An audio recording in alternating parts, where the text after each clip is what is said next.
7 red flags you're losing yourself in this relationship and how to take yourself back. You didn't wake up one day and decide to lose yourself. It didn't happen all at once.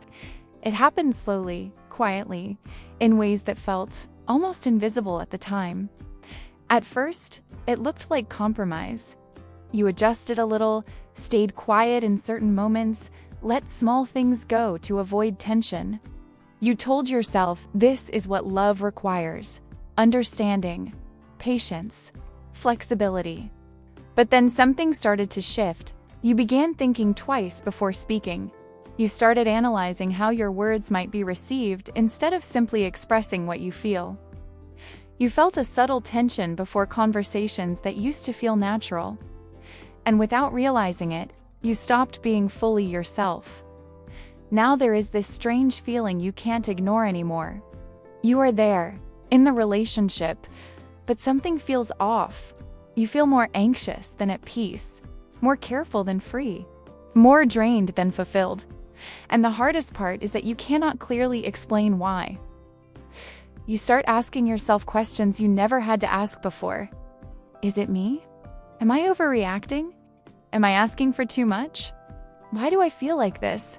This is the moment most people get stuck, because everything still looks normal from the outside. There is no clear breaking point, no obvious reason to leave.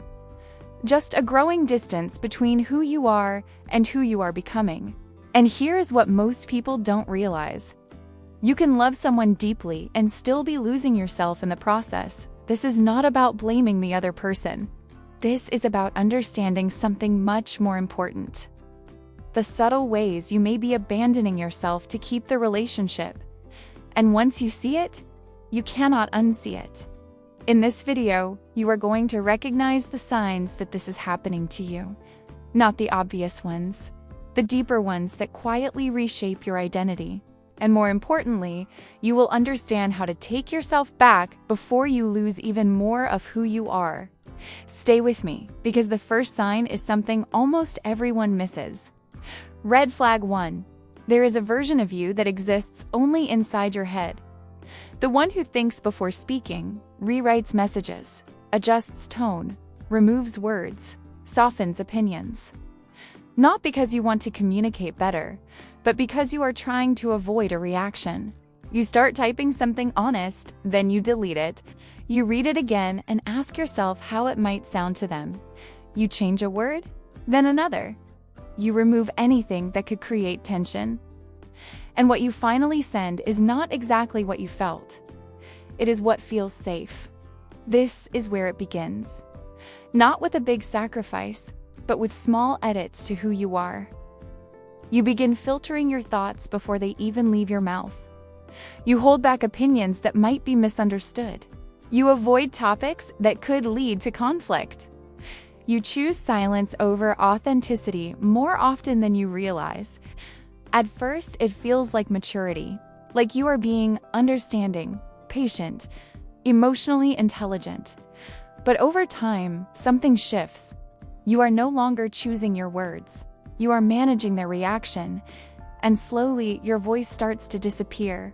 There is a subtle exhaustion that comes with this, the constant awareness, the mental calculation, the need to stay one step ahead of how they might respond.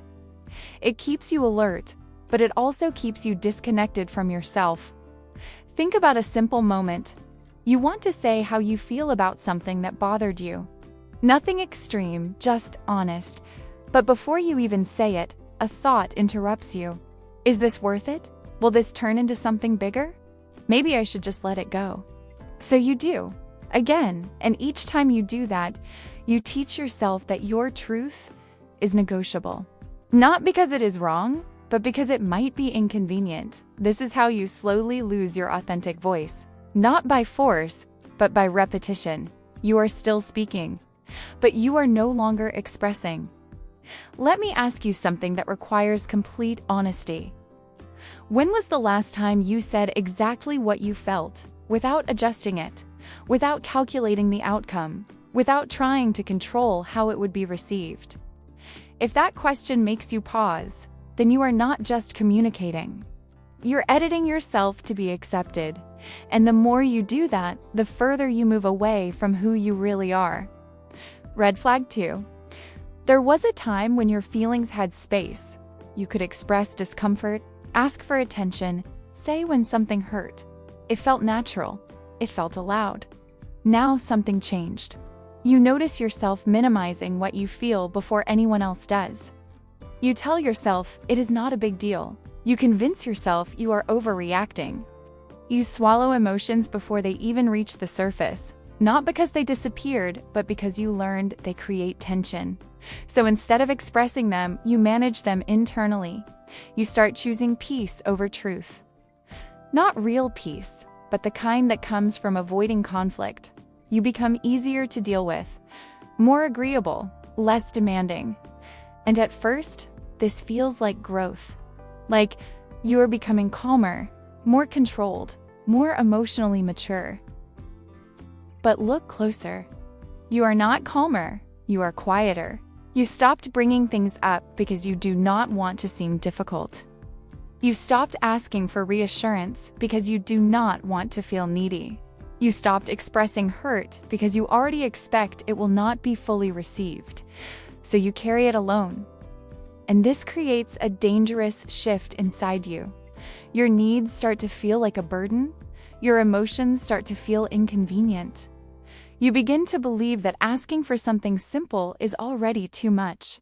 Think about how often you say this to yourself. It is fine. I will deal with it. It is not worth it. But it is worth it. You just stopped believing it is. There is a quiet loneliness in this pattern. Because even though you are in a relationship, your emotional world becomes something you handle by yourself. You are present, but not fully seen. You feel, but you do not express. You need, but you do not ask. And over time, this disconnect grows. Because the more you suppress what you feel, the less you recognize yourself. You lose touch with your own emotional signals. You stop trusting them. You stop honoring them. Let this sink in. You did not become emotionally strong. You became emotionally silent. And silence, when it replaces truth, slowly erases you. Red flag 3. You start noticing something subtle but constant. Your emotional state is no longer yours. It depends on them. If they are distant, you feel uneasy. If they are cold, you feel anxious. If they are warm, you finally relax. Your mood rises and falls based on signals that are not even always clear. So you begin paying attention. Not in a healthy way, but in a hyper-aware, almost automatic way. You analyze their tone, the way they text, how long they take to respond, the energy in their voice, the look on their face. You try to read between the lines, searching for clues that tell you where you stand. Because stability is no longer consistent. It feels unpredictable. And when something is unpredictable, your mind tries to regain control by staying alert. This is where anxiety quietly replaces peace.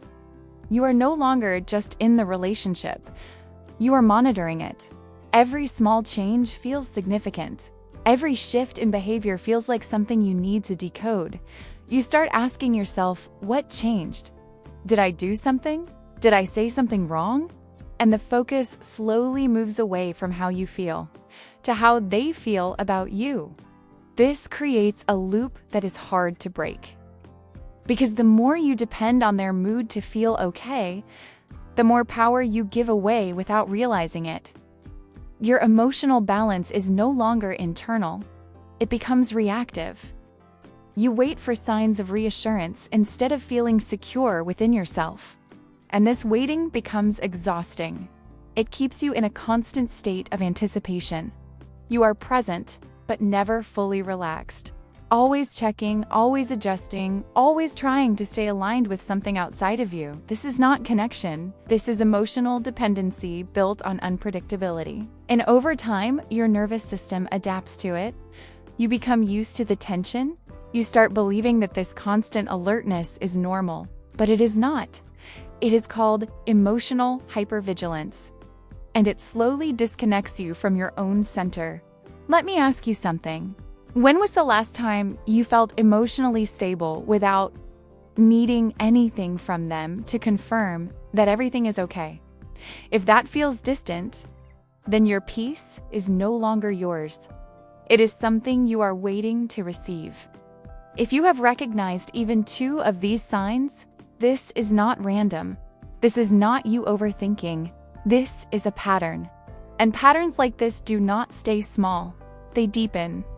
They reshape how you see yourself, how you respond, how much of you is left inside the relationship. This is the part most people ignore. Because nothing here looks extreme. There is no obvious breaking point, no clear moment where everything went wrong, just a slow shift. A quiet adaptation that feels harmless at first, but over time, changes everything. Stay with me, because what comes next is even harder to notice. These are the signs that show up when you have already started losing parts of yourself. And most people only realize it when they feel completely disconnected. Red flag 4. At some point, your life started shrinking without you realizing it. Things you used to enjoy began to fade into the background. Not because you consciously decided to stop, but because your focus slowly shifted. Your energy, your attention, your time. All of it started revolving around the relationship. You stopped doing certain things because it felt easier. Easier than explaining, easier than negotiating, easier than risking a reaction. So, you adapted again. Plans you once looked forward to became optional. Interests that once defined you became distant. You told yourself you would come back to them later, but later never came. Your world became smaller, not physically, but internally. Less curiosity, less excitement, less connection to anything outside of that dynamic. And this is where something deeper happens. When your life starts revolving around one person, your sense of identity begins to depend on that connection. You are no longer just you. You are you in relation to them. So when things feel good, you feel complete. When things feel off, everything feels off. This is why the emptiness begins to show up. You might notice it in quiet moments, when you are alone, when there is nothing to distract you. There is this feeling that something is missing, but you cannot fully explain what it is. It is not them. It is you. The version of you that had space, that had direction, that had a life beyond the relationship. That version did not disappear overnight. It slowly got replaced by a version that revolves, adapts, waits. And the more this happens, the harder it becomes to reconnect. Because now, doing something for yourself feels unfamiliar, almost uncomfortable. Like you are stepping outside of a role you got used to playing. But here is the truth. Your life became smaller to make the relationship feel bigger. And the more space you gave away, the less space you have for yourself. So ask yourself something honestly. What parts of your life have you put on hold? And how long have they been waiting for you to come back? Red flag 5. Something changed in the way you see yourself. You used to trust your reactions. If something felt off, you acknowledged it. If something hurt, you knew it mattered. There was a sense of clarity inside you. Now that clarity feels blurred. You catch yourself questioning things that once felt obvious. You replay conversations in your head, trying to figure out if you misunderstood. You wonder if you are being too sensitive, too emotional, too demanding. You start asking yourself questions that slowly weaken your sense of certainty. Was that really a problem? Did I exaggerate? Maybe I should have reacted differently. And the more you do this, the less you rely on your own perception. Instead of trusting what you feel, you start seeking confirmation. You look for signs that validate your experience, but at the same time, you doubt them. You hesitate before standing by your own thoughts. This creates a constant internal conflict. One part of you feels something is not right. Another part tries to dismiss it, and over time, the second voice becomes louder. You begin to override yourself. Not because your feelings are wrong, but because you no longer feel confident enough to stand behind them. This is how self-trust erodes. Not in one moment, but through repetition.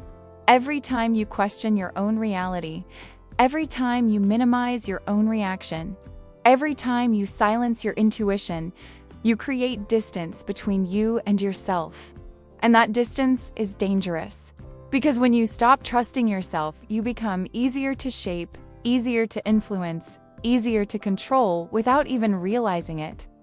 Let this sink in. You are not confused because things are unclear. You are confused because you have been disconnecting from your own perception. So ask yourself something directly. When something feels wrong, do you trust that feeling? Or do you look for reasons to ignore it? Your answer reveals more than you think. Red flag 6. You feel it in your body before you even put it into words, the exhaustion, not just physical, but emotional. A kind of tiredness that rest does not fix. You wake up and already feel drained. You go through the day carrying a weight you cannot fully explain, and yet you stay. This is where things become confusing. Because if something drains you this much, it should be easy to step away. But it is not. There are moments that feel good. Moments of connection, attention, closeness. And those moments pull you back in. They make you question everything again. Maybe it is not that bad. Maybe it can work. Maybe I just need to try a little more. So you hold on. What you're experiencing is not just attachment. It is a cycle. Highs that give you relief, lows that create tension, and the constant shift between the two keeps you emotionally invested. It creates a bond that feels intense, but unstable.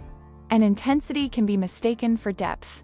You start associating strong emotions with strong connection. The relief after tension feels like love.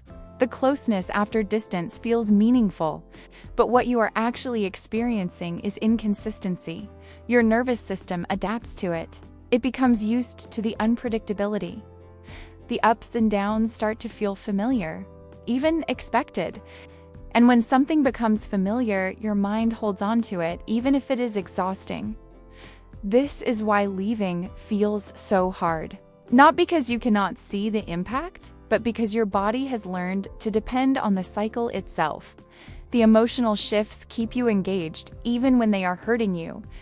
Let this be clear. It is not that you cannot leave. It is that your system got used to the chaos.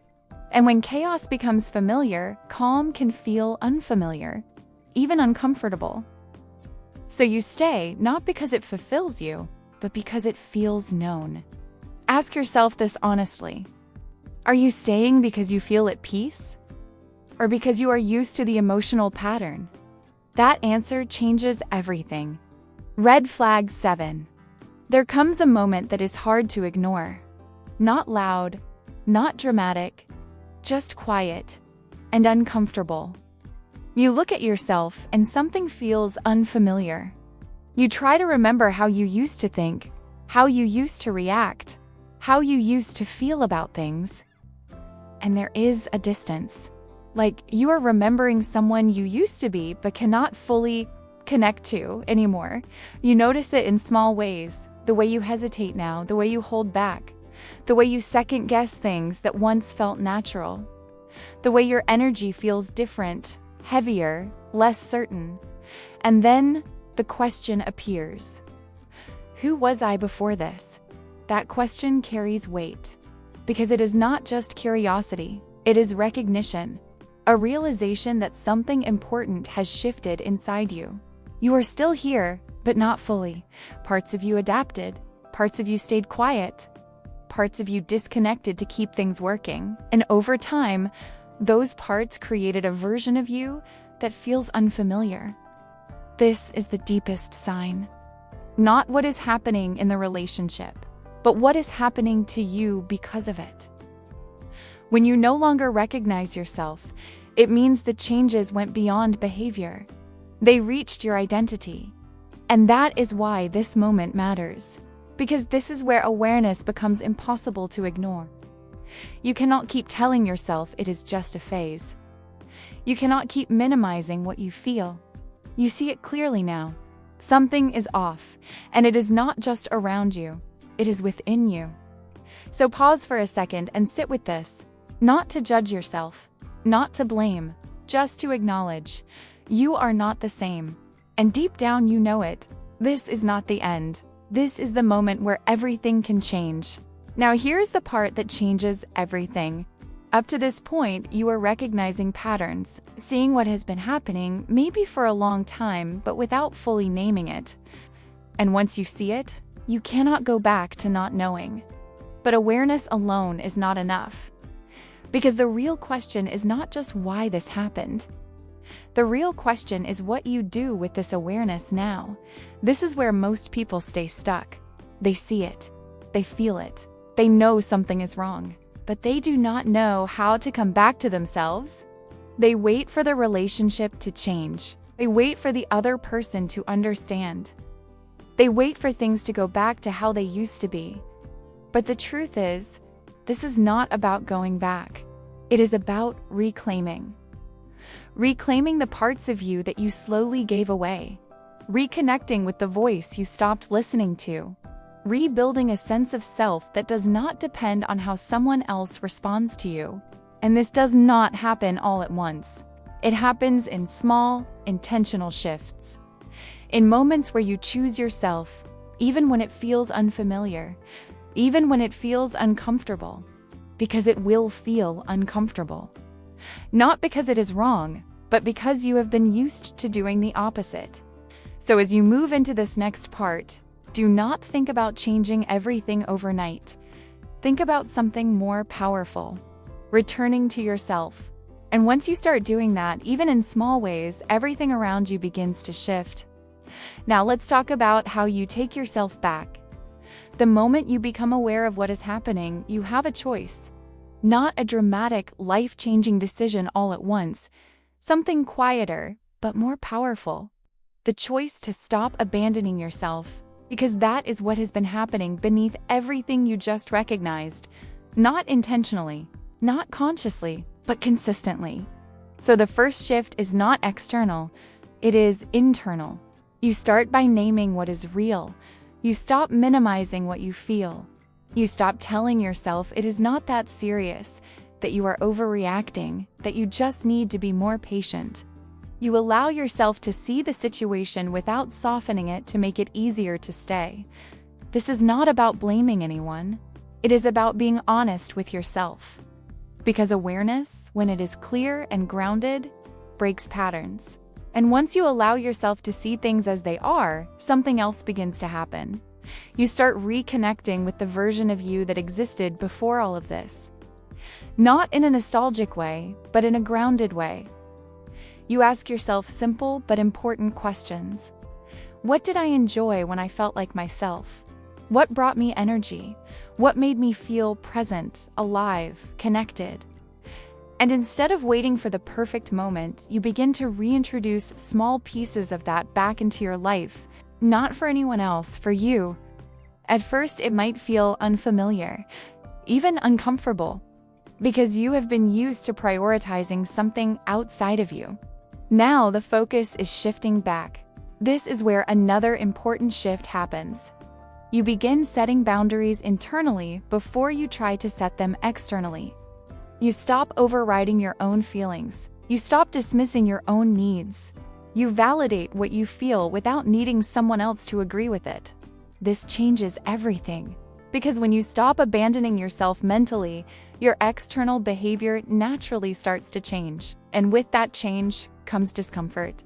You might feel guilty for saying no. You might feel tense for expressing something you would have stayed quiet about before. You might question yourself again. This is part of the process. Growth often feels wrong at first, not because it is wrong, but because it is unfamiliar. Guilt does not always mean you are doing something wrong. Sometimes it means you are doing something new. And the more you stay with that discomfort, without going back to old patterns, the stronger your sense of self becomes. There is one last shift that holds everything together. You begin detaching your identity from how someone else responds to you. You are no longer measuring your value based on their mood, their approval, their reaction. You stop adjusting who you are to maintain connection.